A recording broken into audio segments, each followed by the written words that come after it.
Hey, Tony, what is one thing that Seven Slopes is missing? Well, we're going to go over that in our group presentation. We are group 5, and we decided to name our project All Things Utah. And so with that, we went through Seven Slopes and found that there was kind of a missing page where general context for the state of Utah was. So you could find all kinds of different things about what to do, but it lacked context of specifics if someone was unfamiliar with the state. And so we decided to make All Things Visiting Utah.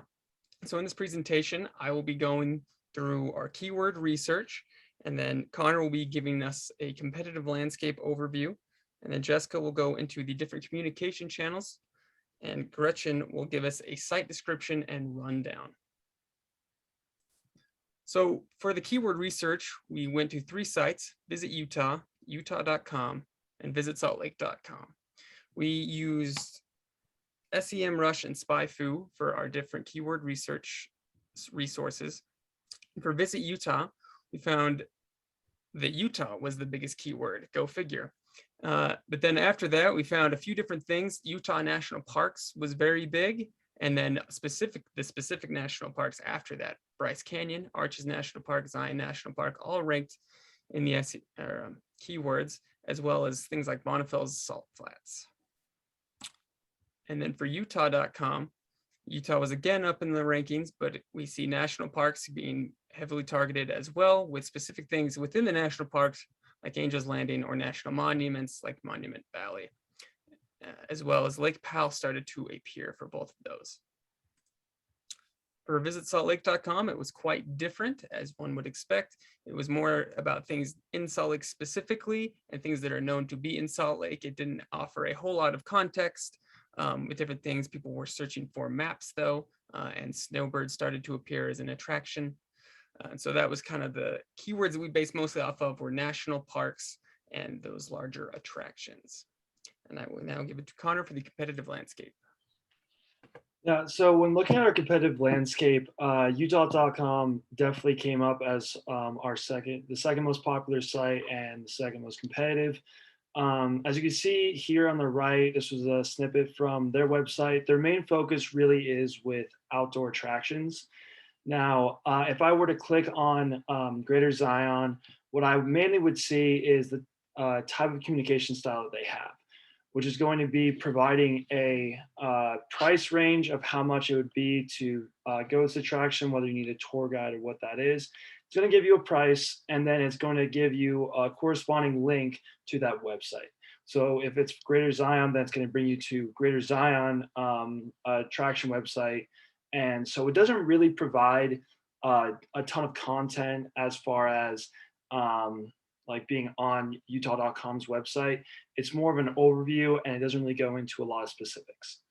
And so that's where I'm going to go on to next, is with more of a specific website, which is visitsaltlake.com. Now, visitsaltlake.com is definitely one of the more popular sites. It's what most people that are visiting Utah, that's the site that they use. And it has a lot of similar content as Seven Slopes, but it's more specific. So when it gets to more personalized content, visitsaltlake.com is going to focus more on people's stories, whether that was going on this certain hike or different celebrities that have visited, say, Park City. They talk a lot about more of the stories than the actual things and events to do there. And along with that, they also focus more on main events. So this is going to be more big conventions or large concerts, other than what Seven Slopes focuses more on, which is more of a localized view and local spots to go to. And their main communication style is going to be through videos, discounts, and descriptions.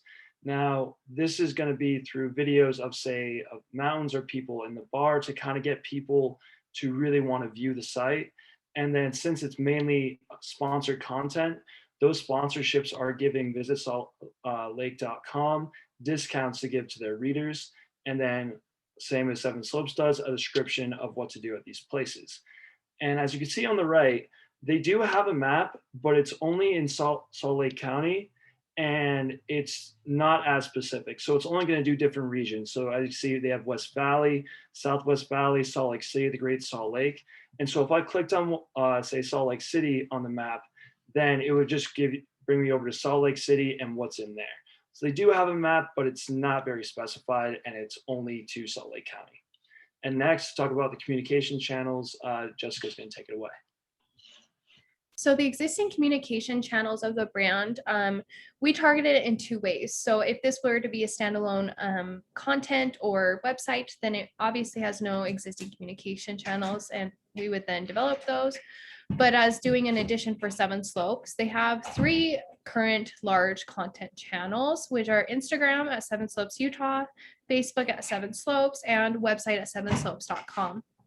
These platforms are more in a informational blog or article style.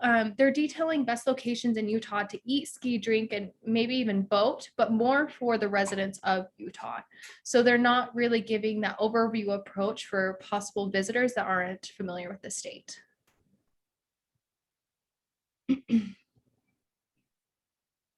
You can go next, Chris.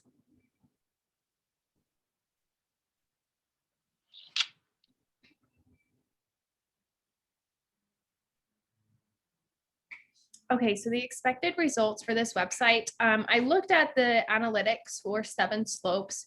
Seven Slopes gets about 30 to 40 visitors, and as that's a student website, I can see that being a little bit, accurate. However, we're aiming to get about 800 per day, about 43,000 approximate views per year. We're hoping that our average view or visitor on the website is 2 to 3 minutes minimum, as they kind of dive into the website, learn different things, fun facts about Utah history, and really spend time on the website learning about Utah. So next, we're going to go through the All Things Utah website. So we're just going to give you a quick overview, kind of looking at the format, how we did things, and we'll also include a link. So we have a communication tool for us if they need it. And then we also have a home tab with all links. And then next is weather and climate. We did just very general things. So if people are planning trips here, so that they can have a little bit more information on what to expect, maybe pack for. And then all about Utah is just going to be more broad, kind of fun facts about Utah, their history, kind of get people excited to visit Utah. And we'd of course like to elaborate on this a little bit more in the future. Plan your trip. We did this to be more of a destination website or section of the website. So it has our national parks targeting those keywords for Moab/Arches, Park City, one of our local favorites, and Zion's. And then later we'll go over that informational map for you to see a little bit further. Must do things were fun attractions that are very family friendly. So we just kind of went into the Salt Lake Valley, and then also we went in a little bit further to like Farmington and Park City for those family friendly activities. And then lastly, we did a places to stay. So this is more of an article or blog format where it would kind of be like an article featuring 3 best places to stay in downtown Salt Lake. And then we also have the map integrated in this as well. Next, Gretchen is going to go over the specifics of the website and the functionality.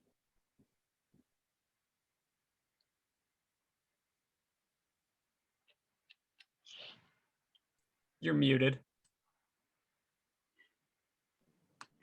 Okay, so this web page could either be standalone or it could be in addition to the Seven Slopes website. So this homepage would be, the All Things Utah section, and then with these drop downs. So this would be weather and climate, places to stay, plan your trip, and best things to do in Utah. And then we would also have that contact form allowing visitors to have that option, as well as information for the other existing communication channels. So the Instagram and the Facebook pages information would also be included on that. So our first drop down would be the weather and climate section. So, if someone is planning on visiting Utah within the next few days, the first thing that you're going to see is that weather forecast. And that is nice because it's live and will be helpful for those that are coming soon, and we'll be able to kind of see what it's like at a certain time in the year. And then we also included the 2 more like drastic types of seasons, even though we do see all 4 seasons throughout the year, so including both summer and winter, just because those are the more extremes that you would have to be paying more attention to when coming to Utah. Drop down number 2, we're going to have all about Utah. So just that first sentence is a quick overview of what Utah has to offer. And then right below that, a collection of images of different like prominent places in Utah. And then right below that, we're going to have a quick overview of Utah's history. So pretty general, but that's kind of the idea, is to keep this page general, since that's not really an element in Seven Slopes right now. And then our next drop down is going to be planning your trip. So we included kind of 3 hotspots in Utah. So these are 3 places that do come up in a lot of searches. So we have Moab, Zions National Park, and Park City. And then within each of those 3 kind of hotspots, those are going to link to their external website, so the viewer can kind of gather more information. And if this was a standalone site, that would definitely be beneficial, since there's only a quick summary underneath each of those. And then below those, we're going to have an interactive map. So these are going to pinpoint over 300 locations that are actually found throughout the Seven Slopes website. So this could be golf courses, places to eat, different historic sites, different national parks. The nice thing is that it is interactive. So if you click on each pinpoint, it's going to tell you what it is. So, you know, if you're staying in Salt Lake City, you're going to be able to see like kind of what's around you based off of maybe where you're staying. Because if you're in Salt Lake, you're not going to want to be looking at places to eat, you know, down in Moab or St. George. So even though this page is kind of a broad overview, this is going to be a good way to kind of narrow it down if it was a standalone page. And then if it were on the Seven Slopes page, it's a good kind of overview of everything that's mentioned within the website. Drop down number 4 is going to be must do things. So this is going to include just kind of 6 top either places or attractions that are kind of unique to Utah. So we have Temple Square, Rio Tinto Kennecott, Hogle Zoo, the Alpine Slide, Lagoon, and the Utah Olympic Park. So, and then with each of those, we do have kind of a quick, brief description, as well as the correlating websites to those.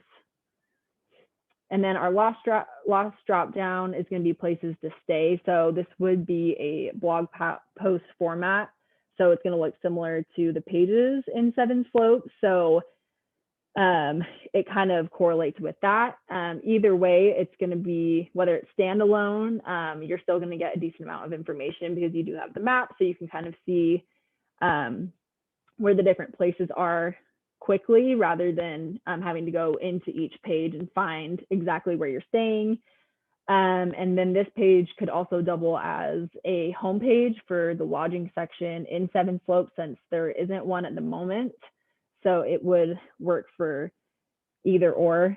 But overall, we just wanted to create a either page or website that kind of encompasses Utah as a whole, since we felt that Seven Slopes was missing that. And since we couldn't really find a great map with an overall view of things to do and places to see, places to eat in Utah, we wanted to kind of incorporate both of those.